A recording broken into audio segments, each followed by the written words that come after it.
Voici un résumé de ce qu'on vient de voir. Alors, structure interne de la Terre avec trois grandes parties. Je commence la surface en allant vers le noyau, donc la croûte, le manteau, le noyau. Je reprends partie de surface, on parle de la croûte, et donc on indique qu'il y a deux types de croûtes, une croûte continentale et une croûte océanique.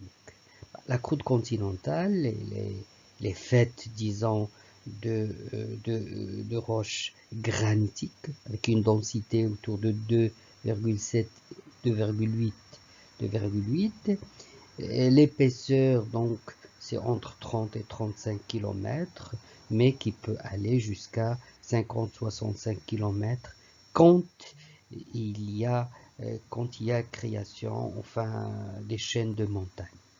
Donc la croûte océanique, c'est une croûte beaucoup moins épaisse, entre 5 et 15 km, formée de basalte avec une densité de 3,2.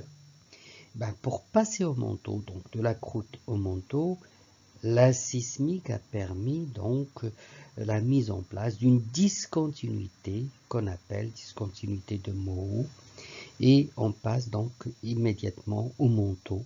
Le manteau lui-même est subdivisé en deux, en manteau inférieur et manteau supérieur. Donc le manteau supérieur, c'est une couche rigide dont la base se situe donc à 70 km sous les océans et qui est à 150 km sous les continents. Donc le manteau supérieur, et donc là on est dans la lithosphère. Lithosphère donc formée de la croûte et du manteau supérieur.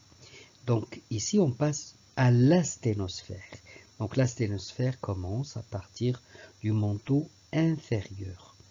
Et donc ici il y a une couche plastique à 700 km et une couche solide entre 700 et 2900 km où apparaît une nouvelle discontinuité appelée discontinuité de Gutenberg.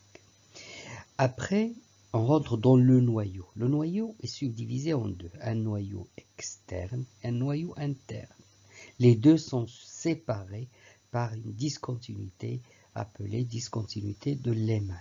Le noyau externe est liquide, donc situé, enfin il s'étale entre 2900, donc à partir de la discontinuité de Gutenberg, jusqu'à 5000 km, donc limité par la discontinuité de Lehmann.